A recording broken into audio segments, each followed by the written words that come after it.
세상의 변화를 알아가는 즐거움, 투자로 인생을 바꾸는 사람들, YG 클럽. 지금 고정 댓글을 확인하세요. 그로스힐 자산운용의 김태홍 대표님, 어서 오십시오. 네, 안녕하십니까. 와주셔서 고맙습니다. 네. 지난 6월에 나오셔서 딱 해주신 말씀이 네. 너무나 정확히 들어맞았습니다. 아, 네. 좀 6월 시장은 좀 조정이 있을 것 같다. 근데 사야 하는 조정이다. 네. 그 이야기를 이제 정확히 3개월 전에 해주셨는데, 시장이 그 이후에, 그러니까 6월에 조정도 받고 반등도 했다가 또 조정받고 9월 들어서도 뭔가 크게 나아지지는 않고요. 저희가 오늘은 9월 18일에 촬영을 하고 있습니다. 9월 18일 월요일 오후 늦게 촬영을 하고 있는데, 오늘도 코스피는 1% 넘는 또 조정을 받았습니다. 하락을 했죠. 네. 이 시장은 이제 지금 버전으로 좀 어떻게 보세요? 네. 이제 8월부터 초부터 조정을 시작했고, 이제 9월까지 조정이 이어지고 있는데, 지금 조정의 이유는 다 아시겠지만, 네. 유동성의 문제가 가장 큰 것 같아요. 네. 그래서, 시장을 좀 큰 그림으로 보면은, 뭐 여러 가지가 있지만 두 가지로 요약하면은, 네. 사실은 그 경기, 그러니까 경제 지표 및 경기 하나 하고, 그 다음에, 그 금리로 표현되는 유동성, 네. 이거거든요. 근데 경기는 생각보다 이제 많이 상향 조정됐고 좋은데, 미국 경기요? 네, 미국 경기 및 뭐 한국도 나쁘진 않습니다만, 그런데 이제 반면에 유동성은 더 악화가 되고 있는 것 같아요. 그래서 지금 이제 국채 금리로 봐서, 그러니까 명목 금리나 시중 금리 자체가 지금 4.3을 넘어서고 있고, 네. 그게 떨어지지 않으면은 주식시장이 이렇게 좀 뻗어가기는 좀 어렵고요. 네. 이제 그거를 다 확인하고 싶어 하는 게 이제 일단 곧 있을 볼 FOMC에서 어떤 코멘트를 하느냐, 그 다음에 내년에 이제 장기 그 목표 금리를 얼마로 잡고 제시를 하느냐, 이런 거에 따라서 시장이 또 출렁거릴 수는 있지만 9월 달에 조정이면은 거의 이제 조정이 막바지인 것 같고요. 네. 10월 이후로는 물론 이제 늦게까지 조심스럽게 투자는 11월 FOMC를 마지막으로 확인하고 싶어 하시겠지만, 네. 실질적으로 저희가 봤을 때는 10월 달은 이제 저점이 이제 다 충분히 나올 거라고 생각해서, 똑같이 말씀드려서 죄송하지만 이번에도 이제 9월까지 조정은 이제 매수하는 조정이고요. 이제 주식 시장이 본격적으로 상승하는 거는 빠르면 10월이지만 확인하고 갈 거는 11월이 좀 넘어야 되지 않을까. 그래서 뭐 산타랠리 말 얘기하잖아요. 그래서 네. 그쪽이 오히려 더 가능성이 있어 보입니다. 네. 본격적인 상승은 약 11월 정도부터 네, 보시는. 요거는 이제 당연히 코스피 기준일 테고요. 또 코스닥은 뭐 또 연말이면 또 양도세 이슈라든지 뭐 수급적인 왜곡이 그렇죠. 좀 많이 일어나서 네, 네. 코스피 기준으로 봐주시면. 네, S&P 500이나 코스피 기준으로 이제 말씀드린 겁니다. 네. 10월이면 바닥 예상. 그러면은 몇 가지 좀 근거를 한번 좀 들어볼까요? 예전에 대표님이 네. 해주셨던 이야기, 또 누누이 강조해 주시는 이야기 중에 하나가 금리 인상이 끝나는 시점부터 네. 주식은 상승하기 시작한다라고 이야기를 해주셨거든요. 네. 그러면 금리 인상이 끝나는 시점을 네. 가늠을 우선 먼저 해보는 게 맞을까요? 그렇죠. 네. 그게 이제 자꾸 뒤로 밀려가지고, 예. 그래서 이제 조금 더 조정이 오래 가거나, 이제 틀리기도 하고 전문가들이 하는 건데, 저는 이제 개인적으로는 네. 7월 금리 인상이 마지막이었던 것 같은 생각은 드는데, 근데 또 모르잖아요. 요새 또 물가나 유가나 이런 것들이 꿈틀대고 있기 때문에, 유가 많이 올랐죠. 네. 결국은 11월에 봐야 될 것 같아요. 이제 이번 9월은 확실히 동결인 건 맞으니까, 네. 11월에도 동결하면은 이제 그 다음엔 더 올라가긴 힘들다는 얘기거든요. 아. 예. 그래서, 그러면은 두 가지로 보시죠. 뭐 확률적으로 봐야 되는데, 뭐 누가 맞추겠습니까? 그런데 좀 이따 금리나 물가 얘기는 이따 하더라도 네. 이거 하나 좀 보여드릴 차트를 갖고 왔어요. 그래서 네. 제가 지금 이 보여드리고 싶은 차트는 뭐냐면, 골드만삭스가 네. 지난 40년간의 통계를 모여서 그려준 거예요. 그래서 여기 0이라고 표시되어 있는 게 금리 인상을 멈췄을 때거든요. 네. 네. 그래서 금리 인상을 멈춘 그 달부터 3개월이 지나고 6개월이 지나는 동안 주가가 어떻게 됐는지, 미국 지수가. 네. 그런데 딱 한 차례를 제외하고는 5차례 다 주가가 올랐어요. 그래서 금리 3개월이 인상이 멈춘 다음에. 네, 이게 금리 내렸다는 건 아니고요. 멈춘 시점부터 6개월까지 갔을 때는 이 통계에서 보듯이 약 80% 확률로 모든 주가가 올랐었어요. 그리고 2000년에 한 번 빠졌는데, 그때는 이제 닷컴 버블이 있었을 때고, 주가 지수가 이제 기업 이익이 뒷받침 안 되는데 버블로서 많이 상승했다가 이제 빠진 부분이 있고, 네. 그렇습니다. 그래서 이제 그때를 제외하고는 확률적으로 굉장히 금리 인상이 멈췄을 때 올라갈 확률이 80%나 된다. 이렇게 보고 있고요. 그리고 이제 만약에 7월에 금리 인상이 중단된 게 맞았으면은 적어도 이제 연말 연초에는 주가가 오를 수 있는 거죠. 그래서 아까 제가 그렇게 말씀드린 거고, 만약에 11월에 한 번 더 올려서 11월이 마지막이 됐다 이렇게 치더라도 내년 뭐 2분기까지는 그래도 주가가 이렇게 우상향할 가능성이 높다라는 거죠. 근데 좀 금리 동결하고 난 다음부터 그다음부터 빠진 적은 별로 없었기 때문에 이번도 뭐 비슷할 거라고 생각은 듭니다. 예. 만약에 금리 인상이 7월이었다면 연말부터는 네. 뭔가 좀 상승이 이루어질 수 있는 그것도 약간 네. 80%의 과거 확률로 봤을 예. 때고 11월이라면 그게 약간 내년 초로 좀 이연이 될 수는 있겠고요. 네네. 그렇죠. 자꾸 틀리니까 이제 이런 통계를 봐야 되고, 예. 그리고 이렇게 좀 틀리더라도, 한두 달 틀리더라도, 막바지 국면이라는 거는 맞거든요. 네, 그리고 이제 물론 이게 그냥 이 통계만 우리가 보는 게 아니라 물가하고도 같이 보잖아요. 네. 그래서 이제 뭐 물가 얘기도 나오게 되면 더 자세히 말씀드리겠지만, 물가도 좀 하향 안정은 되고 있거든요. 그 핵심 물가 지수 기준으로는요. 그래서 이제 그런 부분들 좀 있고, 네, 그렇습니다. 그러면은 11월도 좀 가봐야 알겠죠. 일단은 9월 그렇죠. FOMC는 네, 네. 거의 90% 이상 금리 동결로 보고 있고 네. 그런 기사가 나와도 뭐 페드에서는 뭐 그냥 그렇게 끄덕거리고 좀 넘어가는 것 같고요. 네. 11월에 만약에 금리 인상이 안 되면 네. 더 이상의 금리 인상은 없을 거라고 방금 말씀해 주셨거든요. 12월 FOMC도 있지 않나요? 있는데요. 네.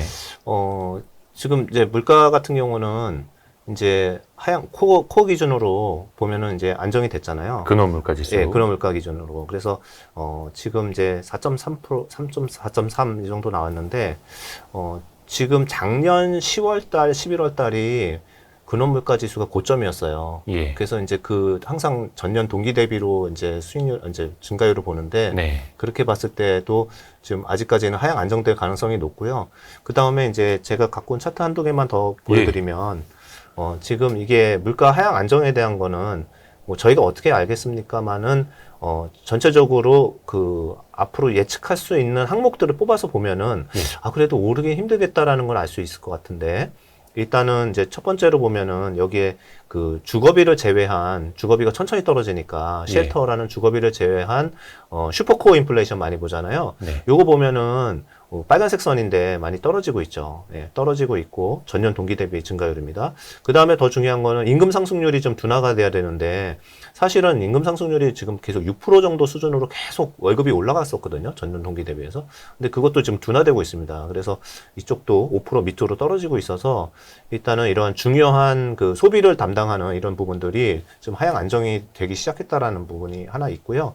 그 다음에 이제 제가 렌트만 여기 써놨지만 OER도 봐야 되지만 전체적으로 그러니까 쉘터가 CPI의 40% 정도는 차지하잖아요. 근데 이제 40% 정도 차지하는데 이런 렌트 물가 상승률이나 이런 부분들도 차트에서 보시듯이 이제 둔화가 되기 시작했어요. 그래서 전반적으로 제일 많이 차지하는 CPI에 큰 영향을 주는 이런 부분들은 둔화가 되기 시작했는데 여기 그렇다고 이게 한 방향으로 다 맞다라고 말하기도 어려운 부분은 두 가지 걱정은 있어요. 네. 그래서 첫 번째는 이제 지금 연준에서는 핵심 물가 지수만 본다고 얘기를 했었는데 갑자기 또 말 바꿔가지고 뭐 헤드라인만 보면 어떡하냐. 왜냐면 이제 헤드라인은 두 달 전부터 올라가기 시작했잖아요. 3.0 바닥 찍고 3.2 저번에 3.7 이렇게 나왔으니까.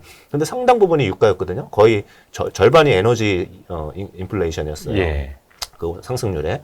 그래서 이제 에너지들 때문에 특히 유가 때문에 헤드라인이 CPI가 이제 그러니까 둔화가 안 되고 올라가면은 또 나름 또 이게 불안하다 생각할 수가 있고요. 두 번째로는 임금은 이제 떨어질 거는 같은데 왜냐하면은 계속 옥죄였기 때문에 그 효과가 경기를 좀 죽이려고 했던 게 이제 정부 정책이었기 때문에 그 부분 효과는 있을 것 같은데 하나는 뭐 임담력이 미국에서도 있는데 전국 자동차 노조에서 뭐 3년간 40% 올려라 뭐 이런 식으로 이제 얘기를 한 거거든요. 그러니까 파업도 하고요. 예, 시간당 임금이 이제 4만 원 이렇게 되는 건데 네. 그렇게 물론 한 해에 다 올리는 건 아닙니다. 순차적으로 올리는 건데 그런 부분들도 이제 만약에 그런 기조가 확산이 돼가지고 다른 산업까지 다 늘어나면은 그런 거는 좀 부담이 되는 거죠. 그래서 이런 굉장히 잠재하고 있는 물가 상승 요인들은 분명히 있어서 이거를 예단할 수는 없어요. 뭐 계속 전문가들이 물가 틀렸잖아요. 그렇기 때문에 이런 뭐 악재들도 열어놓고는 봐야 되는데 기본적으로 이제 우리를 작년 내내 괴롭혔던 이런 물가들 특히 월급이 제일 중요하거든요. 소비하는 월급. 그런 부분들이 좀 안정이 되고, 두 번째로는 주거비 안정이 되기 시작됐다라는 거, 네. OER이 좀 안정이 시작이 됐다는 거, 그게 이제 중요하죠. 렌트비하고 임금은 조금 더 상승세가 이제 진정이 되고 있는 국면이고, 네. 근데 반대로 또 국제 유가는 또 최근에 많이 튀어오르고 있어서 네. 안심할 수가 없는 상황이고, 네. 근데 물가는 되게 좀 살얼음판입니다. 그리고 연준이 목표로 하는 2%까지는 네. 아직도 좀 멀어 보이죠. 그렇죠. 예. 9876, 54, 3까지 내려왔는데 거기에서 이제 2까지 내려가는 건 약간 그거는 경기가 상당히 나빠져야지 가능할 것 같고요. 예. 지금 상황에서는. 근데 그 정도까지 가지 않으면은 금리를 안 내릴 수가 있잖아요. 근데 아까도 보여주신 게 금리 인상이 끝나는 시점부터 80%의 확률로 상승세가 시작되더라. 네. 근데 또 한켠에서 우려하는 건 예전 그 어느 때보다 네. 높은 수준의 금리가 상당 기간 길어질 수 있다. 이러고 지금 우려를 많이 하는 거잖아요. 네. 그래서 그 좋은 질문이신데요. 금리를 언제 내릴지는 저희도 모르겠어요. 왜냐면은 금리를 빨리 내린다는 거는 경기가 생각보다 크게 둔화됐을 때, 네. 그러니까 침체 위기가 있을 때는 빨리 내릴 것 같거든요. 네. 근데 그게 좋은 건 아니잖아요, 반드시. 그렇게 내리면은 그렇죠. 주가도 안 좋습니다. 그냥 물가가 안정되면서 천천히 내려가야지, 사실은 이제 주가에 제일 좋은 거거든요. 근데 지금 상황에서는 이제, 금리를 언제 내릴지 예단하기 힘든 부분들은 그 말씀하신 것처럼 물가가 더 안 떨어지면 어떡하지? 왜냐면은 올해 내내는 1년 내내 물가가 빠졌거든요. 명목 네. 물가로는. 1년 지났어요. 사실 작년 7월이 고점이었으니까. 그런데 그게 상당 부분은 높은 기저 효과 때문에 그런 부분이 있잖아요. 근데 네. 지금 이제 그 4분기부터는 진검승부죠. 그냥 순수하게 전월 대비 진짜 올라가는지를 봐야 되는 부분이거든요. 그래서 이제 그런 부분 때문에 저도 금리를 빨리 내린다는 생각은 안 해요. 그래서 이제 제가 살펴본 건 뭐냐면은 금리가 과거에 이 어느 정도 그 금리를 인상을 멈추고 계속 유지를 했을까를 보니까 평균 한 9개월 정도 유지를 했더라고요. 그래서 짧게는 3개월에서 6개월 사이에도 바로 인하한 적도 있었는데, 길게는 뭐 한 16개월까지도 이제 금리 안 내린, 14개월까지 안 내린 적이 있었습니다. 그래서, 그렇게 생각했을 때, 저는 이제 금리 내리는 거는 내년 2분기나 돼야 될 것 같습니다. 그런 과거의 패턴에 맞춰 봤을 때. 그리고 그 금리를 내릴 수 있는 건 두 가지 중에 하나다. 물가가 완연하게 잡히거나 아니면은 경기 쇼크가 새로운 요인으로 발생한다거나 이렇게 하면 이제 내릴 것 같아요. 그러니까 물가가 좀 완연히 잡히고 경제는 충격을 받지 않고 그렇다면은 그건 정말 베스트 시나리오인데 예. 그렇게만 되면 좋겠습니다만. 네. 아슬아슬한 외줄타기를 하는 거죠. 이렇게 양쪽의 균형을 잡고 이쪽도 안 무너지면서 줄을 타고 이제 건너가는 건데 그걸 이제 잘 하기를 이제 바라는 거죠. 네.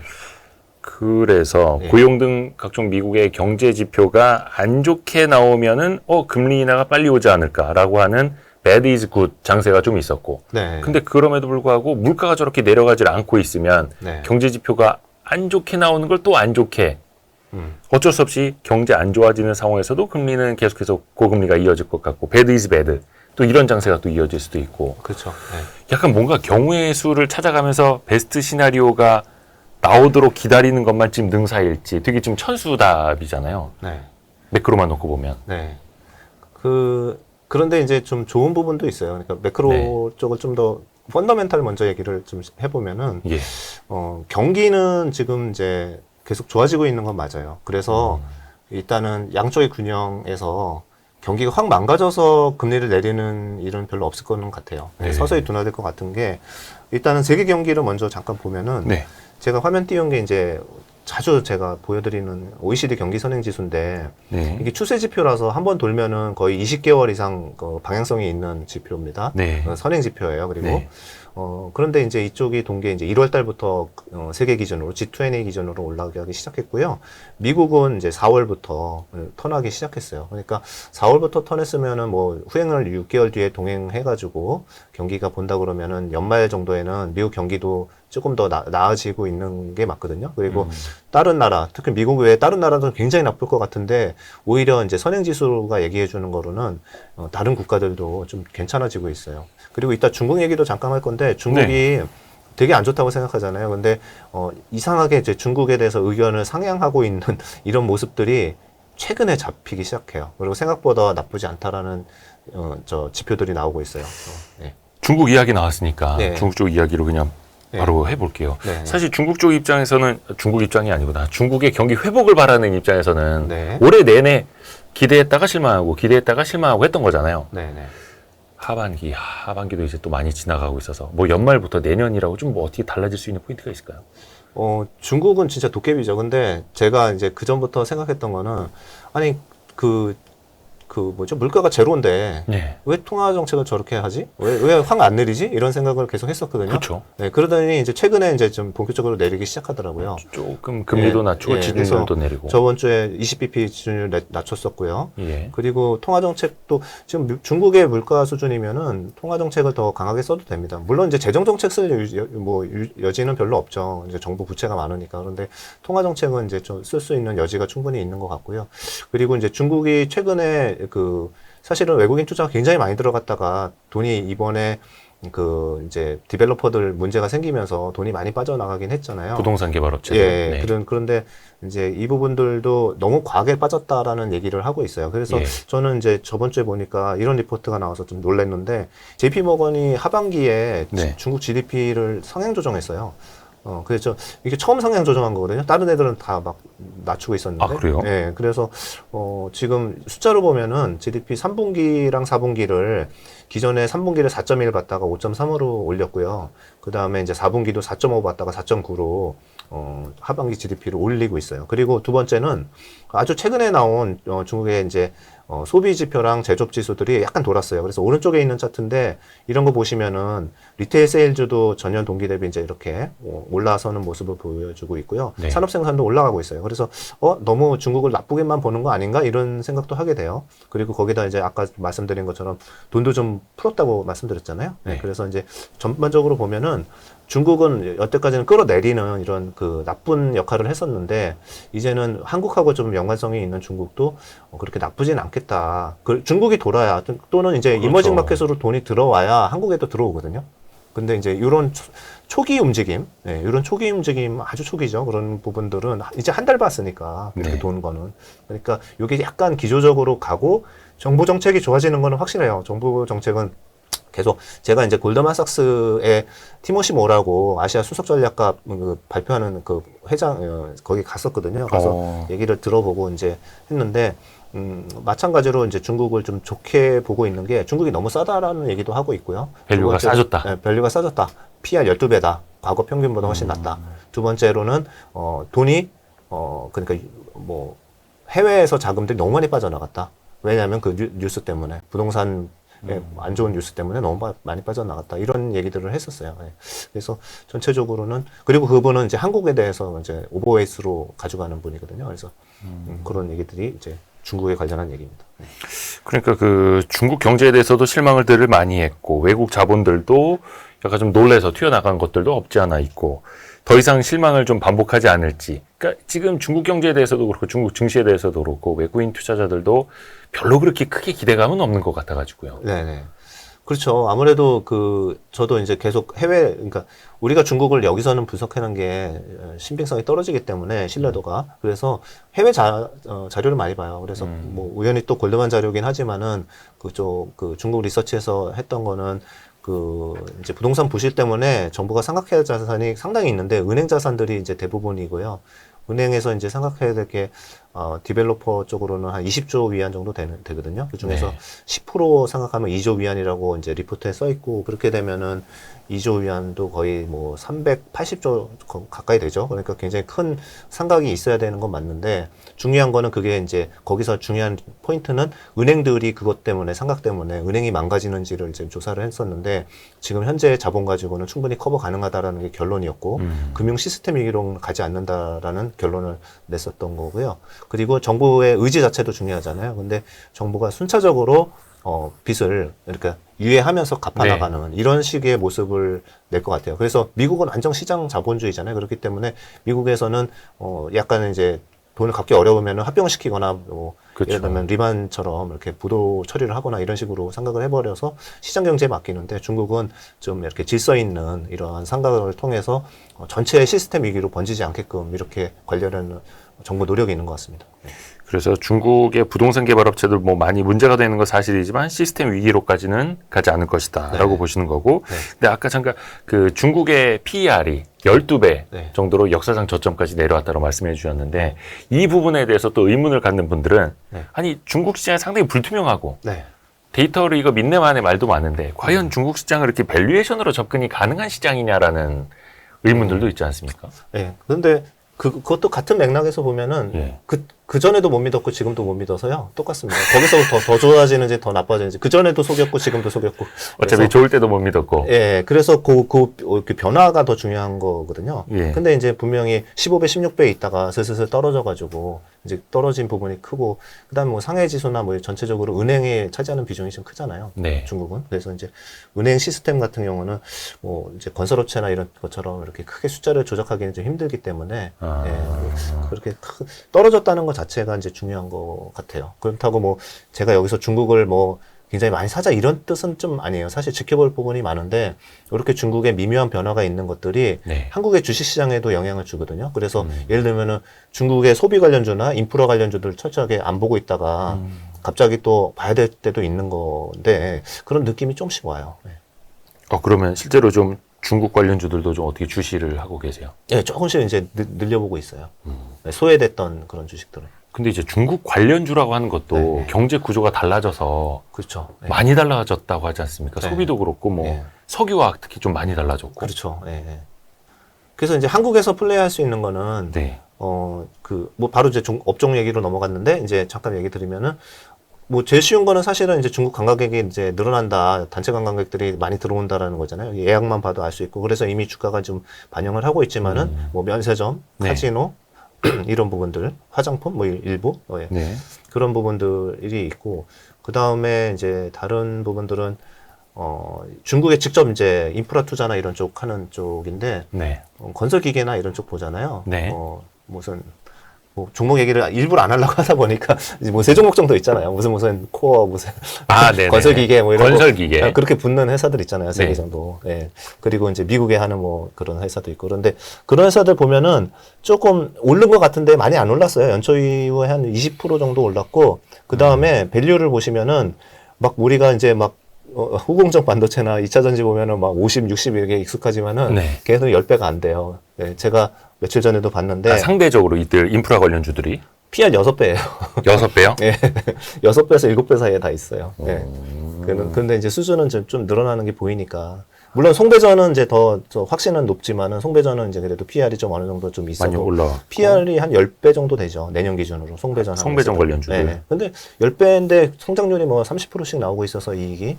그래서 뭐 비싸다는 생각 전혀 안 들고. 네. 그런 조금 뭐 송배전이야 좀 많이 올랐지만 이렇게 안 올랐는데 중국 관련해 가지고 이제 도는 애들도 언더웨이시 많이 언더웨이 돼 있거든요. 기관들도 그렇고 뭐 비중을 개인들도. 많이 비워놨다. 예, 많이 비워놨겠죠.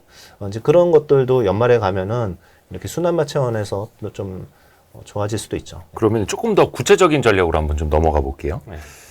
시장 전반적인 뭐 금리라든지 매크로도 좀 이야기를 들어봤고 2023년은 사실 지수 자체는 뭐 코스닥은 대부분 2차 전지 관련주들이 이제 끌어올렸고 네. 코스피를 봐도 좀 지지부진하기는 합니다. 뭐 10몇 % 오르긴 올랐습니다만 그 중에서 종목 장세, 테마 장세 아무래도 주도주가 없으니까 네. 그런 장세 같기는 한데 왜 이런 현상이 나타나는지라 네. 이런 현상들이 조금 더 계속될지는 어떻게 보세요? 네. 이 현상이 일어나는 건 경기가 확 좋아지면은 이런 일이 없는데 경기가 이제 나빠졌다가 그 다음에 이제 서서히 좋아지고 있어서 그런 부분이 있고 네. 두 번째로는 아까 이제 보여드린 것처럼 선행지수가 이제 돈 지 얼마 안 됐잖아요. 그러니까 진짜 경기가 좋아지려고 그러면 결과적으로는 내년이거든요. 네. 근데 이제 내년에 좋아지면은 그때는 이제 확산이 되겠죠. 그리고 이제 그 업종에서도 보면은 지수가 제대로 올라가려고 그러면 뭐 삼성전자, 우리나라로 치면 뭐 삼성전자나 이런 것도 올라가야 되지만 전체적으로 경기 민감주 관련주 다 올라야 되잖아요. 경기가 뭐, 좋아지면서 증시가 상승한다면 그렇죠. 화학, 뭐 정유, 뭐 철강, 조선, 그다음에 자동차 이런 게 다 같이 올라야 지수가 올라갈 텐데 지금 이제 그런 것들은 포스코 케미칼이야 이제 포스코 홀딩스야 이제 2차 전지 때문에 올랐던 거고 네. 그거 외에는 경기 민감한 것들은 다 소외돼 있거든요. 지금은. 네, 그냥 경기가 안 좋아서 그런 거죠. 그리고 경기가 안 좋으니까 기업 이익이 예상보다 높지 않은 거고 이런 부분들이 경기가 좋아지면은 다 자연스럽게 이익 전망치 상향 조정되면서 글로 돈이 가거든요. 아. 그런 게 안 가니까 이제 특정 섹터로만 계속 돌고 도는 거예요. 그리고 지수하고 민감하지 않은 거. 그게 첫 번째 제일 큰 이유고 두 번째로는 유동성이 안 좋아요. 그러니까 유동성이 계속 위축이 됐었죠. 이제 미국 네. 자체로만 보더라도 이제 연초 이후로 1분기에 이제 이머징, 특히 한국 주식을 많이 샀다가 그다음부터 잠잠하고 오히려 한 두세 달부터는 좀 팔고 있잖아요. 그래서 이런 부분을 봤을 때는 미국에서 돈이 흘러 들어와야 되는데 그러면 두 가지가 필요해요. 전제 조건이 중국같이처럼 이머징이 다시 돌아서는 걸 보이든지 두 번째는 얘네들이 그게 보여도 잘 안 움직이는 이유는 지금 미국이 너무 좋은데 미국의 국채만 갖고 있어도 지금 사실 3개월짜리 미국 국채 들고 있으면 5% 줘요. 5.5% 줘요. 그렇죠. 그리고 그러니까 연 기준으로. 예, 연 기준으로. 네. 10년물짜리 들고 있으면 이제 잘 아시는 4.3% 주는 건데 그렇게 이제 뭐 매력적인 채권이 있는데 굳이 이제 거기서 빠져나올 이유가 없는 거죠. 그러니까 중요한 게 미국의 금리 인상이 빨리 끝나고 그 다음에 시중금리, 정책금리야 이제 오래 유지가 되겠지만 시중금리는 떨어질 거거든요. 물가랑 같이 해가지고 물가 떨어지면 이제 그래야 이제 슬슬 머니 게임을 다시 하는 거죠. 수익률이 상대 기대 수익률이 높은 EM으로 나오겠죠. 그래서 그 유동성이 지금은 안 좋아요 아직까지. 그러니까 그 안 좋은 유동성 안에서 그 플레이 하려고 그러면은 결국은 우리 국장에서 우리 기관이랑 개미들끼리 하고 있는 건데 그냥 막 수익률 싸움. 예, 네. 그렇다고 뭐 기관이 많이 사지도 않잖아요. 돈이 없는데. 그렇잖아요. 그러면은 지수를 들어올리려면은 결국은 외부의 자금이 들어와야 되고 그거는 외국인밖에 없잖아요. 예, 그런 부분입니다. 그렇다고 해서 우리나라에 돈이 없다 이런 건 아니에요. 그게 돈이 있는데 뻗어갈 데가 없으니까 이제 자꾸 테마주 쪽에서 이제 돌고 도는 거죠. 예. 그러면은 네. 약간 뭔가 플러스 알파를 내기 위해서 이 종목별로 테마별로 수익률 싸움하는 것도 어찌 보면은 네. 전반적인 시장이 오를 때까지 네. 또 다시 거슬러 가 보면은 네. 시중금리가 떨어질 때까지 네. 그렇죠. 다시 이걸 정리하자면 유동성 위축 현상이 좀 개선될 때까지는 그렇죠. 이어질 네. 수밖에 없고. 그래서 지금 그게 제일 중요해요. 국제금리 떨어져야 그것도 그냥 잠깐 떨어지는 게 아니라 이제 추세적으로 떨어졌구나 하는 어떠한 그 믿음이 있어야지 주시장은 레벨업을 할 건데 적어도 연말까지는 그게 잘 안 보일 수 있죠. 올해는. 그렇죠. 예, 왜냐면 11월에 가야 이제 금리 인상 멈추는 게 보일 거고 네. 그다음에 시중금리 떨어지려면은 그런 부분들이 이제 다 반영이 돼야 될 거고 그리고 이제 돈이 한국까지 들어오려고 그러면은 적어도 연초는 돼야 되지 않을까 생각하고 아까 잠깐 대표님 말씀하신 것처럼 우리는 또 코스닥 같은 경우는 11월 달, 12월 달 사이에 또 대주주 가세 때문에 또 수급이 안 좋잖아요. 네. 파는 수급이 있으니까. 그래서 제가 마침 또 차트가 하나 있는데 네네네. 이게 이제 혹시 띄워두면은 11월, 12월에 코스피, 이건 코스닥도 아니고 코스피예요. 월간 개인 순매수를 보시면은 1년 내내 사다가 11월에 좀 연말 되면 많이 팔고 12월에 왕창 팔죠. 저게 개인 수급이네요, 개인. 예, 개인이에요, 개인. 왜냐면 이제 기관이나 외국인이나 과세 그 상관이 없으니까. 근데 개인 대주주들은 이게 이제 세금이 높다 보니까. 저게 또 학습 효과가 되어 있어서 네. 큰 손들이 12월에 파니 그럼 우린 11월에 팔자. 11월에 파니 우린 10월에 팔자. 그럴 수 그리고 또 있죠. 지금 네. 9월부터 벌써 급등한 주식들 좀 조심하자. 대주주 양도세 회피 네. 물량 나온다. 네. 이런 게 또 파다하게 나오고 있죠. 네. 그래서 이런 부분도 상당히 부담이죠. 근데 코스닥이 더 영향을 많이 미칠 거고, 근데 그때 사기가 딱 좋은 시장이라고 생각해요. 그래서 저도 아까 뭐 10월, 11월에 이렇게 이런 던지는 물건들이 있으면은 좀 좋게 싸게 사놓고 연말 연초에는 분명히 반등. 저는 반등이 좀 세게 있을 거라고 생각하거든요. 이제 그럴 때 좀 수익을 낼 수 있지 않을까 이렇게 생각합니다. 그러니까 양도세 회피 물량 혹은 양도세 회피 물량뿐만이 아니라 양도세 회피 물량을 신경 쓴 또 다른 물량들 때문에 수급이 이제 많이 왜곡이 되는데 그거는 연말에 싸게 사서 좀 보유하면 연초에 다시 올라오는 전략. 근데 그거는 이제 현금이 좀 있을 때 얘기죠. 네, 그렇죠. 네. 네. 그리고 이제 그 경험담이긴 한데 저희 지금은 없지만 그 전에 개인 한 분이 뭐 1,000억 이상 이렇게 저희한테 맡긴 분이 있었어요. 예. 그래서 항상 연말에 잠시만요. 12월 달에 개인 한 분이요? 예, 예. 1,000억 원을요? 예, 그 전에 있었습니다. 근데 항상 이걸 저희도 그걸 했었어요. 12월 달에 팔고 그 대신 중요한 거는 그거 권리락 떨어지고 난 다음에 바로 또 샀어요. 바로. 예, 그러니까 이거는 경험적으로. 예, 바로 샀어요. 왜냐하면 주식을 그러니까 비관적이어서 판 게 아니라 세금 네. 이슈 때문에 판 거라서 그러면 이제 11월 27일, 26일 정도까지 안전하게 다 팔고 28일부터 왕창 다 샀으니까. 12월. 네, 12월 참 12월. 네. 그래서 이제 1월까지 계속 사니까요. 그러니까 이거는 일시적인 수급인 거지 뭐 이렇게 크게 신경 쓰실 필요는 없을 것 같아요. 네. 그 1,000억 맡기셨다는 분은 좀 소개 좀. 아니 그거야 뭐 저희 고객 그 농담입니다. 비밀이라서. 농담입니다. 농담. 네. 그러니까 실제로 그런 물량들이 굉장히 많다라는 네, 거고 그렇습니다. 또 이게 네. 반복하자면 그 물량들뿐만이 아니라 그 물량들을 우려한 물량들이 또 영향을 주고 영향을 미치고 이래서 조금 더 왜곡이 계속되는 거죠. 참고로 저희는 지금은 이제 그 개인 자산은 별로 없고요. 거의 다 기관, 기관. 연기금이나 기관 자금이 뭐 한 80% 이상 됩니다. 네. 그래서 저희는 그런 플레이 이제 하진 않을 거고. 네. 그리고 또 하나가 지난번 6월에 출연하셨을 때랑 네. 지금 이제 9월 중순일 때랑 상황이 많이 바뀐 게 한 가지 있습니다. 네. 바로 2차 전지 관련주들. 아, 예. 예. 사실 그로스힐 자산운용에서도 네. 김태용 대표님도 2차 전지 관련주를 굉장히 긍정적으로 보셨고 그걸로 아주 큰 성과도 내신 걸로 알고 있는데 네. 지금은 좀 많이 상황이 어떤가요? 보시기에. 네. 뭐 시장 움직임이랑 저희도 이제 비슷하게 움직였다고 보시면 될 것 같아요. 그래서 저희가 뭐 4월, 5월 이때까지만 해도 그렇게 급등하기 전이었기 때문에 예. 계속 좋게는 말씀드렸고 그게 이제 뭐 1년에서 2년 전부터 그렇게 항상 일관적으로 말씀드렸는데 그 6월 달이었나요? 하여튼 굉장히 폭등을 했었잖아요. 네, 근데 네, 이제 네. 그때는 조금 얼마 안 됐죠. 과하다는 느낌이 좀 들더라고요. 그래가지고 그때 하여튼 저희 비중을 이제 좀 축소한 부분이 있는데 결론적으로 이제 지금 시점으로 말씀을 드리면은 2차 전지가 근데 그때 빠지는 이유가 분명히 있었어요. 뭐냐면은 2분기 실적도 별로 좋진 않았고 3분기 실적도 아직 이제 나오려면 시간이 남았지만 네. 3분기 실적도 그렇게 좋기는 어려운 부분이 뭐냐면 원재료 가격들이 많이 올랐다가 폭락했잖아요. 네. 지금 원재료 가격이 많이 빠졌잖아요. 그래서 이게 이제 재고가 항상 있기 때문에 시차를 두고 이 스프레드가 일시적으로 축소되는 때가 있어요. 그래서 이제 그런 부분들이 마침 이제 3분기에 좀 이렇게 영향을 주고 있는 거고, 이제 이런 실적이 그러면은 이렇게 PER이 뭐 100배씩 받고 있는 기업들은 실적이 서프라이즈를 내주거나 성장률이, 이익 성장률이 40, 50%는 내줘야 되거든요.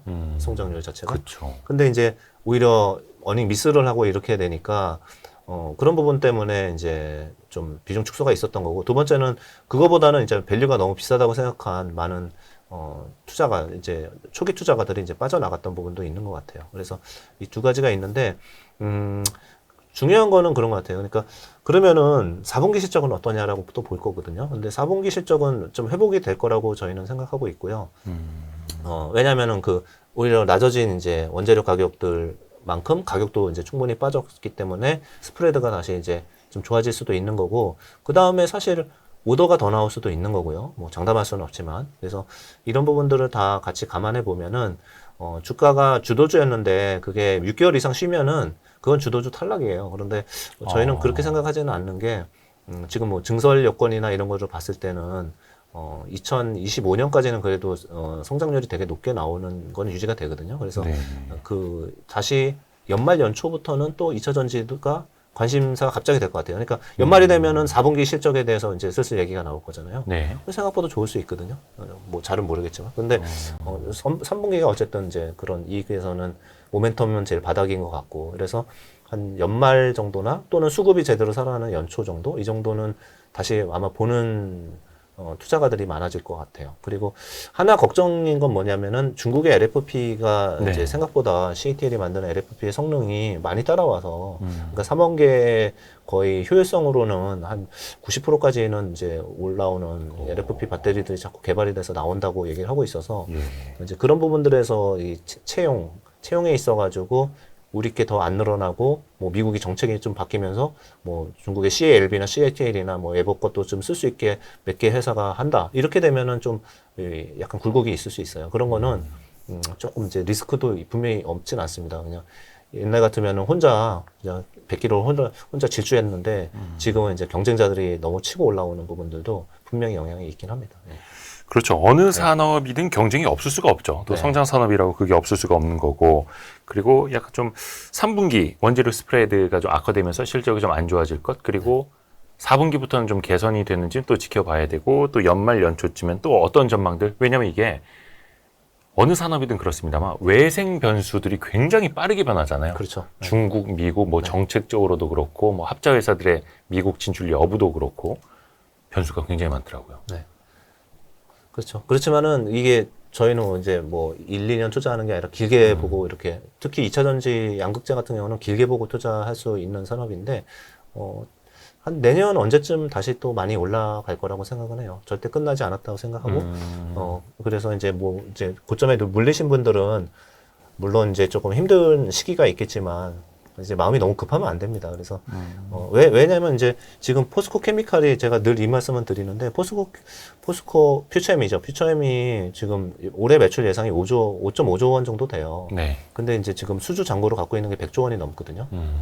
그러면 5.5조 원을 매출을 100조 원을 다 인식하려고 해보세요. 그것도 5년 시간에. 안에. 예. 네. 그러면은 매출이 최소 30%씩 계속 증설 속도에 맞춰서 올라가는 게 이제 거의 확실하고 물론 이제 뭐 오더 자체가 근데 자동차 오더는 좀 길게 나오고 좀 신뢰도가 좀 높은 편이에요. 네. 예, 갑자기 확 바꾸기도 힘들고 그렇기 때문에 근데 그 오더가 끝난 게 아니라 오더가 이제 다 끝났다 이렇게 하면은 좀 문제인데 오더가 또 추가적으로 더 나올 수가 있다라는 거를 산업에서는 얘기를 하거든요. 그래서 그런 뉴스들이 나오고 그 다음에 또 성장률에서 이익 성장이 다시 본궤도에 올라갔다는 게 보이면은 그때는 또 이거 약간 빈집이네 이러면서 들어오겠죠. 그래서 네.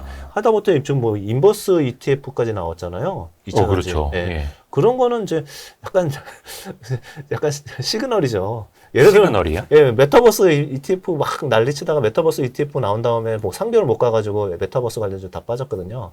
그것처럼 이제 약간 뒤늦게 나오잖아요. 예. 그런 심리적인 부분인 것 같기도 하고 그렇습니다. 네.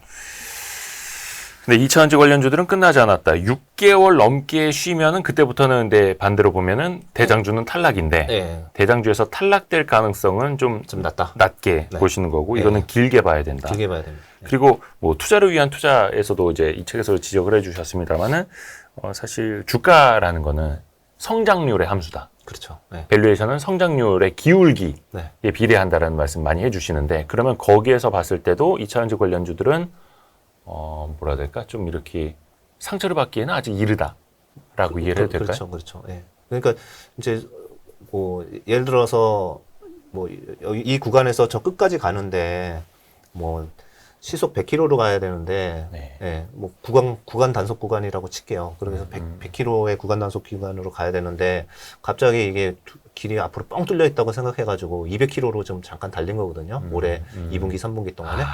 먼저 달렸다. 네, 네, 너무 과속했으니까 그 다음에 속도를 좀 줄여야 되잖아요. 그래야 100km를 맞추는데 이제 그 구간에 지금 들어와 있는 걸 뿐이라고 생각을 해요. 네, 그리고 예를 들면 이제 저희가 증서를 보면 알 수 있는데 포스코 퓨처엠 같은 경우는 이제 양극재 캐파가 이게 이제 계속 증설을 하고 있어서 한 19만 톤이 좀 안 돼요. 올해 한 19만 톤 이 정도 될 것 같은데, 근데 100만 톤까지 증설하는 계획을 발표해 놨거든요. 네. 그리고 이제 그거는 수주를 가지고 기준으로 해서 그렇게 한 거기 때문에 속도는 충분히 늦어질 수도 있겠죠. 그렇겠지만 그래도 성장하는 이 방향은 끝나지 않은 게 맞습니다. 네.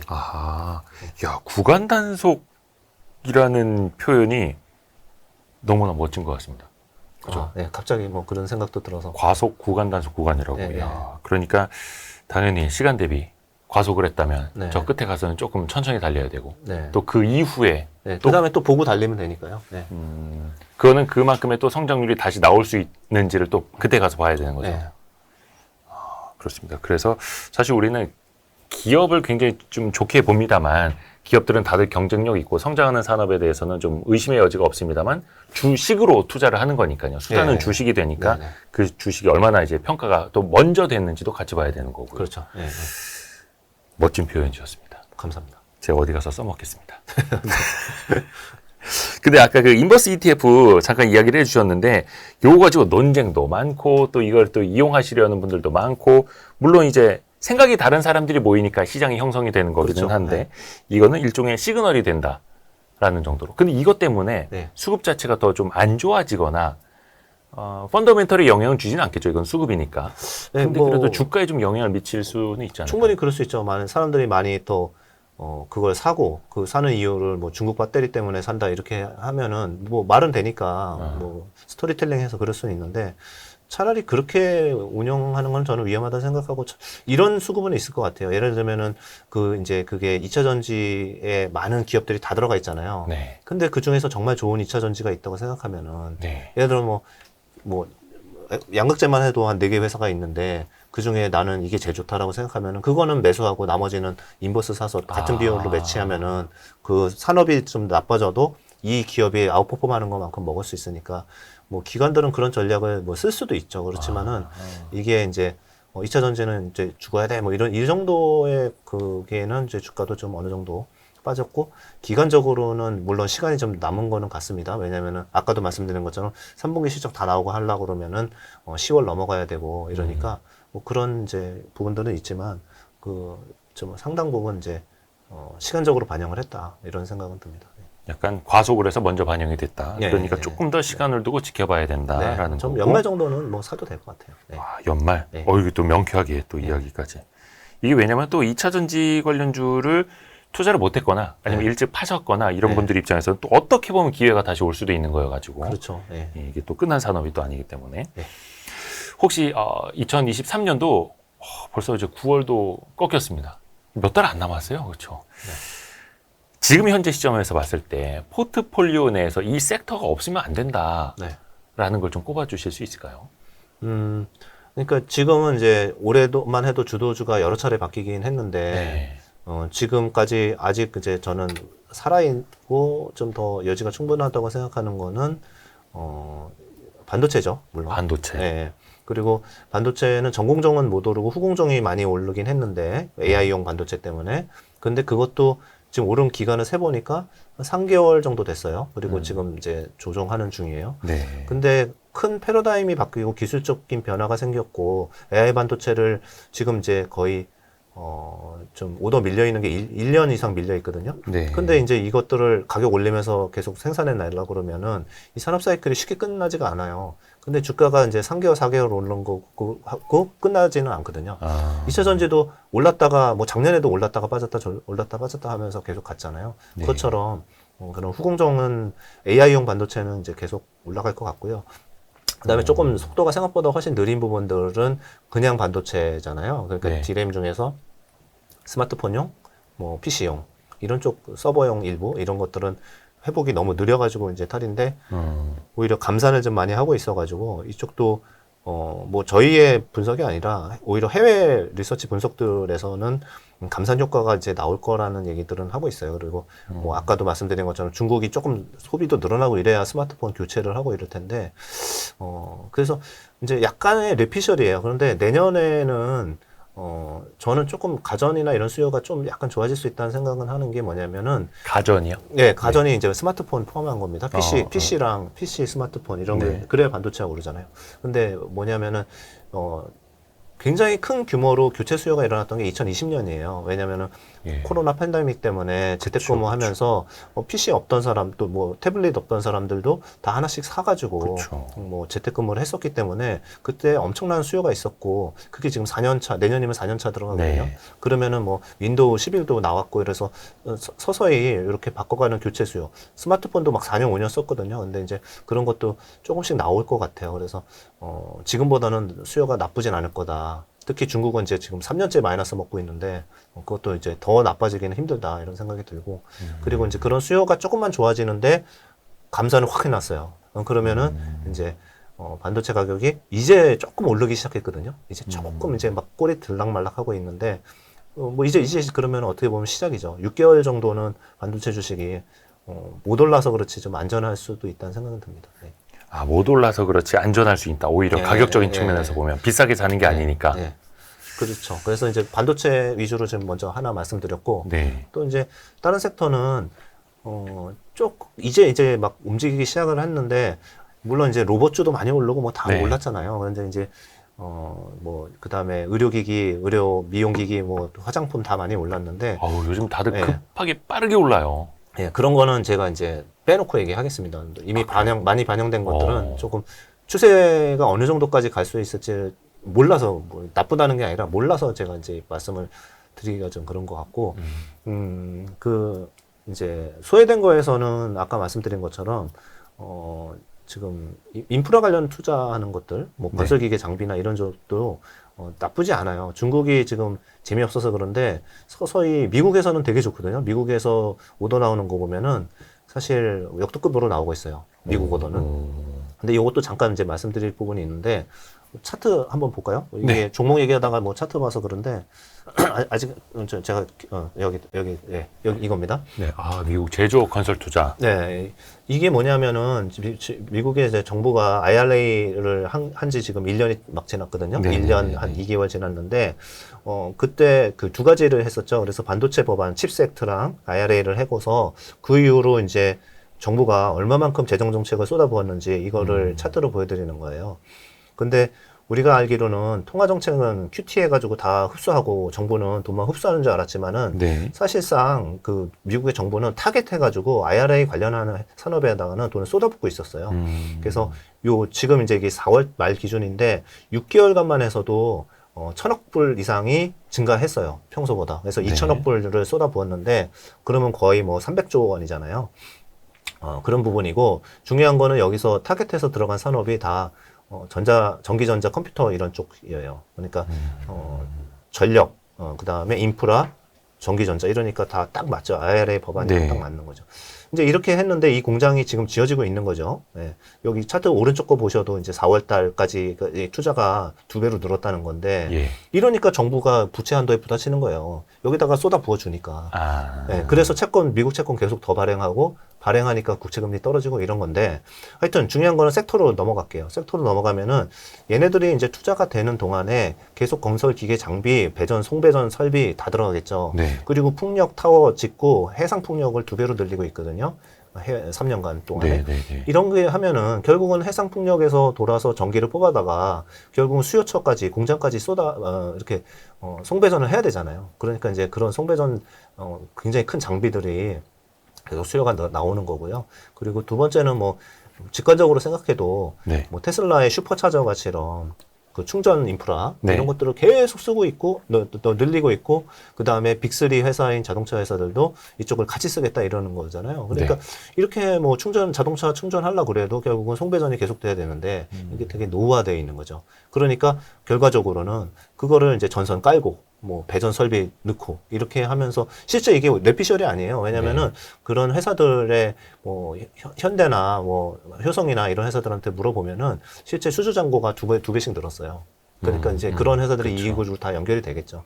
이제 그런 것들의 설비가 지금 이렇게 쏟아붓고 있는 여기에서 내년도는 다 완공이 될 거거든요. 그럼 내년도에 이제 이런 공장들 완공이 되면은 고용 또 늘어날 거고, 그 다음에 물가는 잘 안 떨어질 것 같은데 하여튼 이렇게 되면서 제조업이 지금 약간 좋아질 것 같아요. 여태까지 올해 내내는 서비스업만 너무 좋았고, 제조업은 ISM 제조업 지수 보시면 47에서 놀잖아요. 미국에서. 그러니까 이렇게 빠졌는데 그게 이제 살짝 돌기 시작했거든요. 근데 내년에는 오히려 제조업 쪽이 좀 좋아질 수 있다. 이렇게 되면은 정리할게요. 제가 중구난방으로 얘기하는 것 같은데 여기에 도달하기 위해서 그런 건데 그러면은 그런 인프라 관련주나 경기 민감주, 제조 관련주들도 내년에는 좋을 수 있다라는 거죠. 그래서 너무 유행하고 막 이런 그 핫한 것만 따라다니다가는 이런 밑에서 올라오는 기업들을 못 찾을 수 있는데, 이렇게 해서 경기가 좋아지잖아요. 그러면 돈이 글로 몰려가요. 예를 들어서 반도체로도 몰려가고, 이렇게 하면은 기존에 막 경기가 나빠서 성장주 위주로 돈이 몰렸다고 그런 돈들이 빠져나오면은 PR 100배짜리들은 조금 이제 견디기 힘들 수 있겠죠. 네. 아하. 그러니까 오히려 경기 민감주도 그리고 재정 지출 관련주들이 조금 더 빛을 볼 수 있다. 네네. 밸류도 싸다고 제가 아까 말씀드렸고, 다 뭐 건설 인프라는 6, 7배 수준이고, 그다음에 뭐 내년 기준으로 이런 송배전 설비하는 회사들도 성장률 30-40% 나오는데 PR이 뭐 내년 기준 10배예요. 그러니까 지금 뭐 20-30배 수두룩한데 그런 거에 비해서는 조금 이제 공부해 볼 필요가 있죠. 송배전은 내년 기준으로. 내년 기준. 지금 올해는 뭐 13, 14배, 뭐 많은 거는 15배 이렇게 돼 있습니다. 주가도 좀 올랐고요. 그러니까 올해만 놓고 보면 어우 많이 올랐는데요 이럴 수 있잖아요. 네, 좀 올랐어요. 근데 이제 내년 실적을 바탕으로 보면 10배 정도. 그리고 이게 한두 해 정도가 아니라 계속해서 길게 이어진다라고 보시는 거고요. 지금 한 2년 정도는 가는 사이클인 것 같아요. 근데 미국에서 그러니까 요건 재정 지출로 인한 인프라 예, 부음을 좀 이야기해 주셔서 미국 쪽에서는 약간 슬슬 연말이면 미국 좀 뭐 셧다운 되네 만에 또 부채 한도 때문에 이야기가 조금씩 지금부터 많이 나오더라고요. 그렇죠. 네. 그것도 좀 노이즈가 되지 않을까요? 네, 그것도 노이즈가 되는데 뭐 캠피셔의 말에 따르면은 네. 정부 부채는 이제 사실상으로 더 차입이 가능한 그 부분이 분명히 있거든요. 그러니까 그 과정을 계속 반복했잖아요. 셧다운 할 듯 했다가 안 한 적도 있고, 셧다운 잠깐 했다가 네. 뭐 트럼프 때 최장으로 한 달 이상 한 적이 있었고, 그런데 결국은 다 돌아가잖아요. 그렇죠. 그 그러니까- 당시에는 막 다 망할 네. 것 같고 막 네. 미국 정부 셧다운 되면은 주식시장 다 망할 것 같고 막 그런데 네. 결국 넘어가죠. 그래서 표 떨어지기 때문에 뭐 정부가 일을 안 하면은 그거는 뭐 말도 안 되는 거죠. 그래서 하고 중요한 건 이제 연준이잖아요. 네.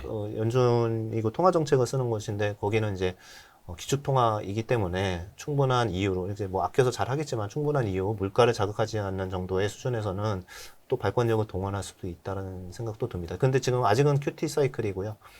그리고 긴축. 예, 오히려 경기가 나빠지면은 그럴 수 있는데 저는 내년도 이게 업종 얘기하다가 잠깐 매크로 잠깐 갈까요? 24년도? 네. 왜냐면 지금 이제 보통 4분기 다 들어왔고 내년이 중요하잖아요. 뭐 네. 12월 올라간다고 그때 사고 내년은 어떻게 할 거야? 내년은 올해보다 나쁘진 않을 것 같아요.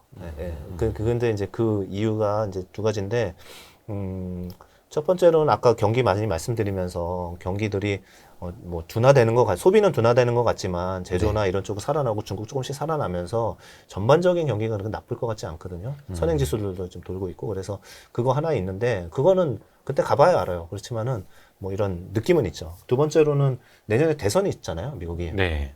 그래서 지금 이렇게 뭐 사실 어떻게 될지 모르잖아요. 요즘 모르는 걸 뭐 점쟁이처럼 다 맞힐 수도 없고 자꾸 통계에 의존을 합니다. 잠깐 차트 보여주시면 이게 이제 제가 최근에 이제 좀 조사를 하다가 좋은 자료 정리된 거를 보여드리는 건데 제가 여기 밑에 잘라놓긴 했지만 미국의 100년 동안의 대선이 있었을 때 네. S&P 500의 상승률입니다. 그런데 결론은 뭐냐면은 100년 동안 24차례의 대선이 있었고요.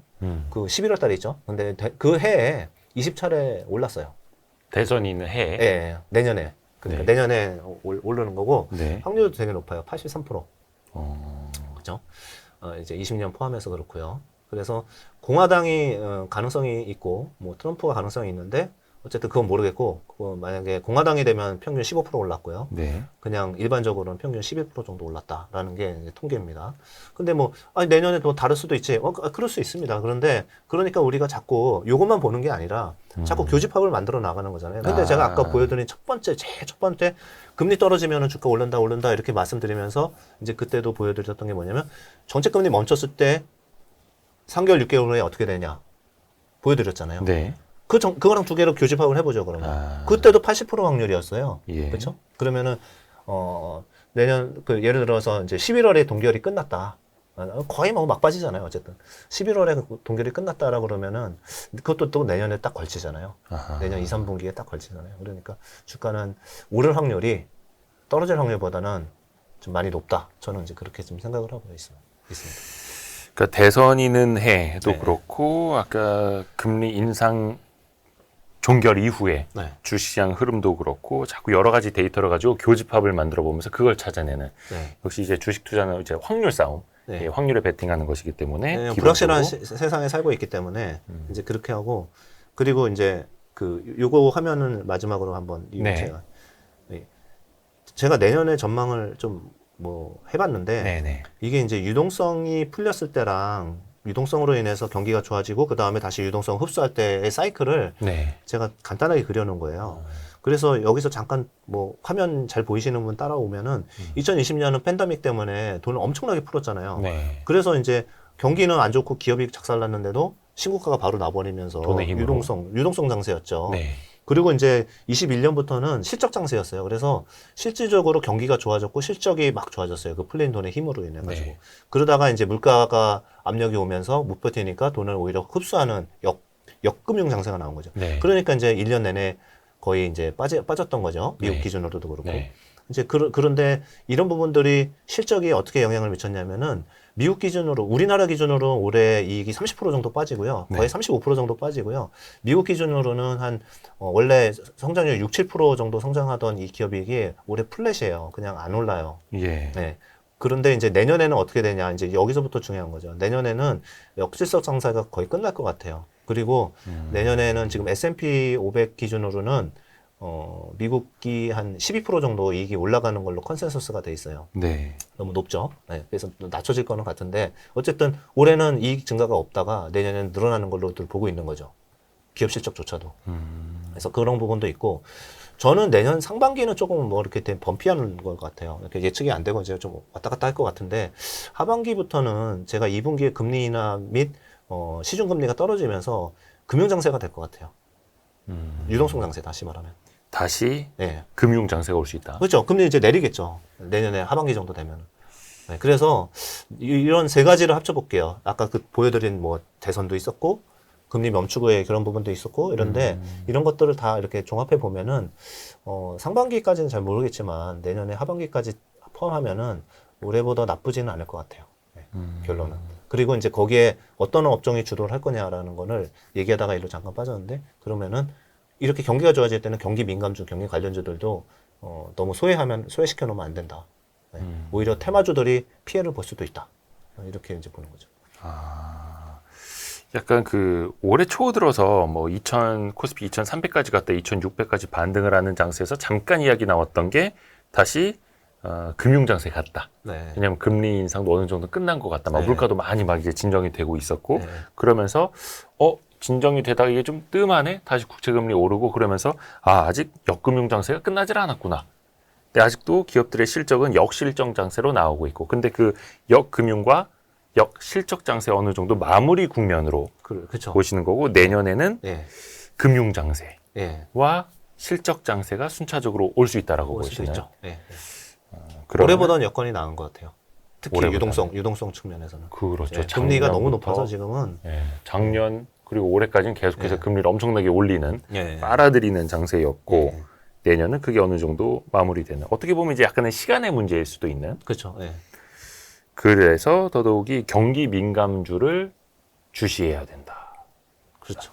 예. 근데 그때 반대로 종목 장세에 이제 올라탔던 것들 고퍼 성장주는 조금 테마주들은 피해가 될 수도 있다. 그거 조심하라는 얘기죠. 그렇죠. 그러니까 이익이 뒷받침되는 장기 성장이 있는 이런 성장주들은 괜찮아요. 예를 들면은 반도체 또는 반도체 장비 후공정 이런 데들은 이익 성장이 확실히 있거든요. 그러니까 네. 괜찮고 2차 전지도 연말부터는 이익 성장 궤도에 다시 올라오니까 괜찮고 이런 거 괜찮은데 그런 거 말고 일시적으로 뭐 이제 AI 관련주, 로봇 관련주 이런 것들은 사실은 뭐 매출이 뭐 300억밖에 안 되는데 시총 뭐 2조 원이고 이러니까 예. 저희 입장에서는 조금 성장률이 좋다는 건 알겠지만 조금 이제 불편하죠. 네.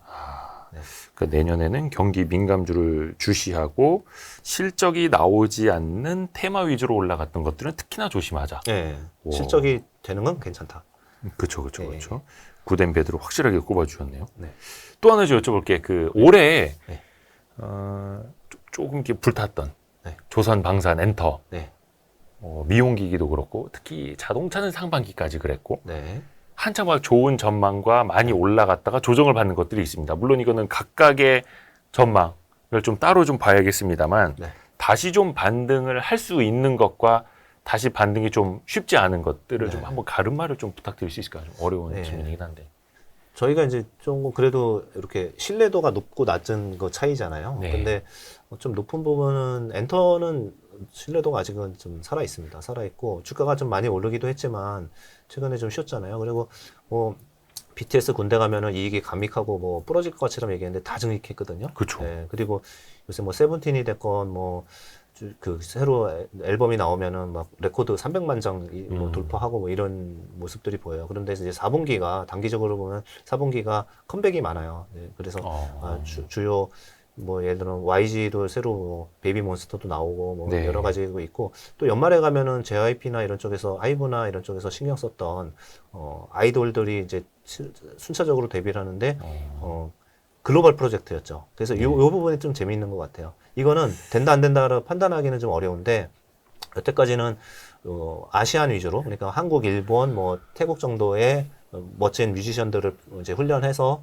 좋은 곡을 받고 해서 이제 좋은 굉장히 그 성공적인 모델을 보였다 그러면은 그리고 여태까지 뭐 요새는 영어로 많이 나오지만 한국 노래 위주로 많이 했었잖아요. 근데 그래도 그 정도의 이제 성과였는데 이제는 이제 오디션 자체가 아예 미국에서 일어났고 미국 사람들 대상으로 해서 뽑으면은 이제 그게 제2의 좀 더 저변이 넓어지겠죠. 그래서 이 부분의 성공 여부가 다음에 넥스트 레벨의 그 엔터주의 상승이 있을지 아, 예, 판가름하는 그런 모습이 될 것 같고, 그래서 업사이드가 굉장히 열려 있는데 그 사이에 텅텅 비었냐 그것도 아니거든요. 4분기는 더 모멘텀이 세니까. 그래서 뭐 앨범 판매량이 워낙 많아서 예, 예. 좀 좋을 것 같습니다. 예.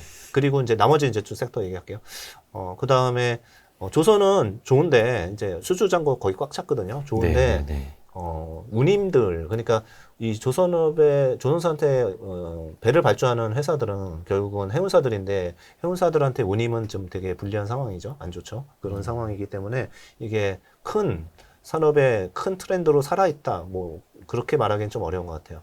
근데 이제 유가가 좀 튼튼하고, 그 다음에 전체적으로 뭐 이제 인프라 투자나 이런 쪽에 경기가 나쁘진 않잖아요. 사실 네. 미국 GDP 보면. 그렇기 때문에 조선도 나쁘지는 않을 것 같습니다. 그리고 예를 들어서 아까 이제 내년 경기 민감주가 이제 위주로 이제 포커스가 되는 경우가 생길 때는 그런 기업들도 괜찮을 것 같고요. 조선주도 사실은 좀 큰 틀에선 경기 민감주로 좀 분류가 되죠. 그렇죠. 예, 산업재고요. 예, 그렇죠. 그리고 이제 방사는 사실 잘 모르겠어요. 방사는 뭐 꾸준하게 매출이 한 15%씩은 성장하는 그런 산업이거든요. 근데 좀 네. 속도가 빨리 갔으면은 좀 이제 둔화되고 뭐 이런 거고, 네. 이제 뭐 전쟁 관련한 뭐 오던 나올 것도 많이 나온 것 같고, 그래서 방사는 잘 모르겠고요. 그 다음에 뭐 또 뭐 말씀하셨죠? 자동차도 있습니다. 자동차는 성장률이 좀 낮아서 전기차, 저는 테슬라는 굉장히 좋게 보거든요. 테슬라는. 예.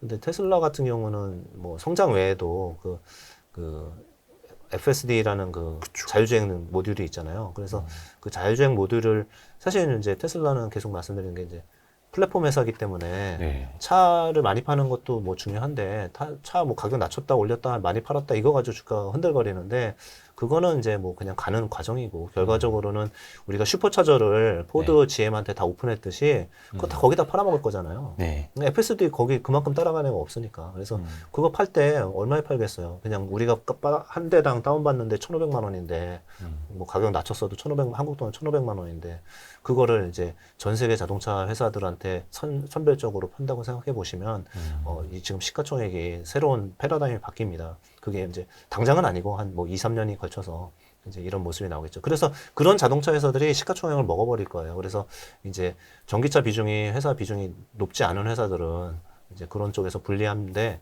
현기차가 특별히 전기차를 잘하는 것 같지도 않습니다. 그래서 뭐 크게 주도주가 될 만큼은 좀 그 정도 매력은 없지 않느냐. 그 다음에 저희가 피크아웃 이런 부분도 좀 생각하는 편인데, 지금 기아차 기준으로나 현대차 기준으로 OP 마진율이 10%를 다 넘었거든요. 네. 기아차는 뭐 12% 가까이 갔으니까 네. 그건 역사적으로 없었어요. 그렇게 그걸 계속 유지하기는 좀 쉽지 않은 것 같아요. 아하. 그리고 또 뭐 질문 주시겠지만, 다른 섹터 같은 경우는 네. 이제 좀 소외된 게 이제 바이오하고 아, 네. 인터넷이잖아요. 네네네. 네, 그런 거는 이제 잘은 모르겠지만 내년에 네. 금리가 2분기 또는 이때부터 기조적으로 떨어진다 이러면은 그러면은 이제 그동안 디스카운트 됐던 것들이 싹 사라지고 다시 본연의 모습으로 갈 것 같습니다. 바이오 인터넷은 내년에 금리가 기조적으로 떨어지면 그때 기회. 그러니까 바이오도 사실 조금 이제 실적이 나오지 않는 조금 성장주이기는 한데, 인터넷은 그래도 좀 네이버 카카오는 실적이 좀 나오고 실적이 성격은 나오죠. 좀 다르기는 하니까. 거기다가 네이버는 AI까지 있는데, 예. 네이버야 뭐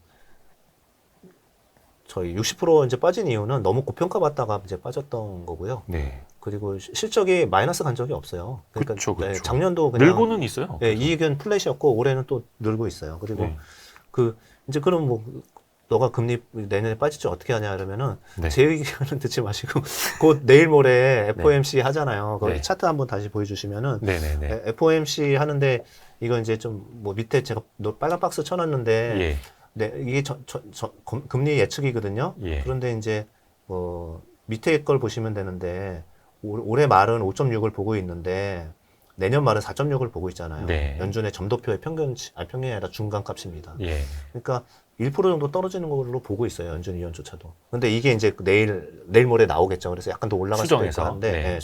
이게 3개월마다 이게 발표하거든요. 그렇죠. 그래서 조금 올라갈 수도 있다고는 생각을 하는데 그래도 올해 말보다는 내년 말이 거의 1% 가까이 떨어지는 거는 보고 있는 것들도 연준 위원들도 그렇게 생각하고 있어요. 그렇기 때문에 이 사이클이 바로 오진 않아도 이게 온다는 거잖아요. 그러니까 시간의 문제. 시간의 문제. 그러면은 뭐 지금 호흡이 기신 투자가들은 길목지키기 할 수 있는 거죠. 인터넷 뭐 이런 것들은 워낙 그 밸류에이션, 그러니까 금리 때문에 할인을 받는데 그런 성장주들은 이익이 먼 미래에 많이 있잖아요. 예. 그 미래의 이익을 다 현가로 할인해서 갖고 오는데 금리 1% 하다가 갑자기 금리가 5%니까 얼마나 많이 할인을 받았겠습니까, 그동안. 그게 거꾸로 먹기 시작하면은 다시 이제 AI도 보고 이익이 얼마 증가했는지도 지금 별로 관심 없잖아요. 네. 볼 거예요. 네. 아마 그 금리, 그러니까 2020년 동학개미 운동 불고 나서 정말 가파른 금리 인하와 그 직후에 가파른 금리 인상을 이제 어떻게 보면 한 사이클을 경험을 하셨잖아요. 그쵸. 그래서 다음번 금리 인하 사이클 오기만 해봐라. 이렇게 벼르시는 분들도 계실 것 같고. 근데 또 그게 어떻게 정확히 반복이 되겠습니까? 좀 우여곡절은 또 있을 수가 있는 것 같고. 맞습니다.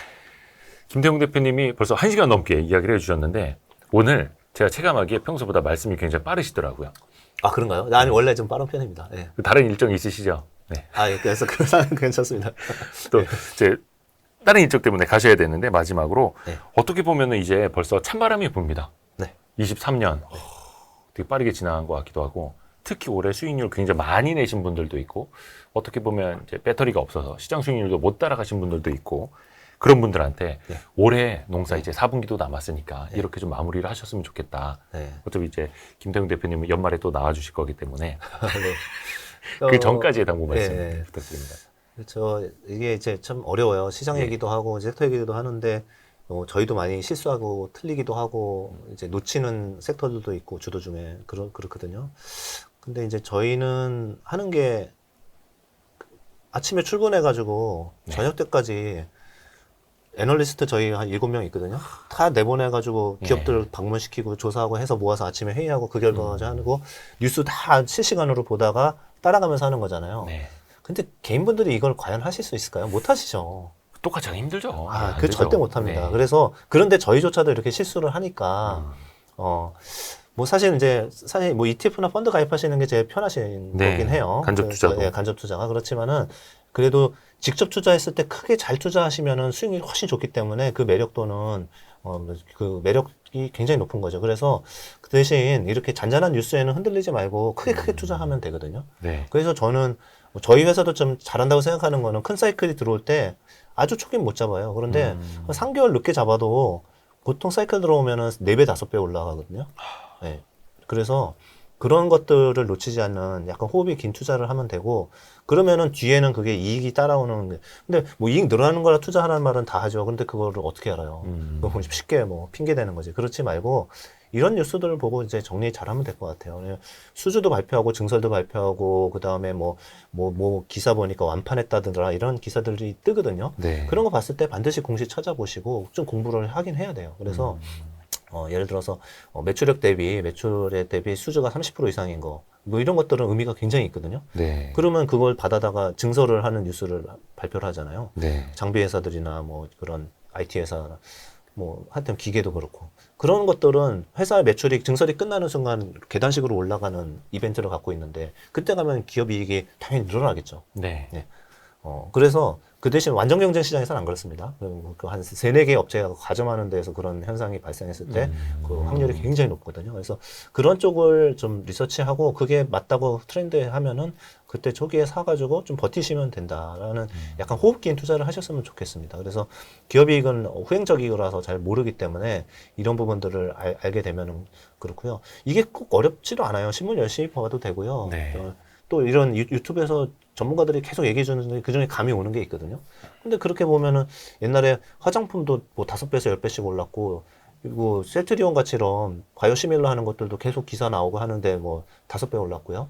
뭐 HMM 같이럼 그런 해운 선사들도 배 모자른다고 기사 나왔을 때 10배 올랐고요. 계속 기회가 2년마다 그런 게 5배, 10배 올라는 계속 있습니다. 그래서 뭐 1.5배 올랐을 때 사도 됩니다. 결국은 큰 사이클은 그렇게 흘러가는 거고 2차 전지는 얼마 전에 충분히 우리가 경험을 했고 그런 것들이 또 나온다는 거죠. 그래서 그런 이제 호흡긴 투자를 좀 보면서 공부하면서 투자하면은 뭐 운용사에 맡기는 것보다 훨씬 나을 수도 있다라는 생각합니다. 네. 5배, 10배 오르는 주식 또 나온다. 2년마다 항상 있었습니다. 뭐 1년마다도 있었고요. 작은 섹터로 보면 의료기기도 뭐 지금도 그런 현상이 일어났고 임플란트도 그런 현상이 일어났고 계속 그렇잖아요. 네. 그래서 그걸 우리가 놓치지 않기 위해서 다 같이 또 네. 공부도 하는 거고요. 네. 오늘 그로스일 자산운용의 김태웅 대표님 너무 감사합니다. 네. 또 약 한 3개월 뒤를 연말 즈음을 네. 또 한번 또 기약을- 아이디어가 있으면 그 전이라도 오겠습니다. 아유 감사합니다. 네. 고맙습니다 대표님. 네. 감사합니다. 감사합니다. 네. 네. 고생하셨습니다. 네. 고생하셨습니다.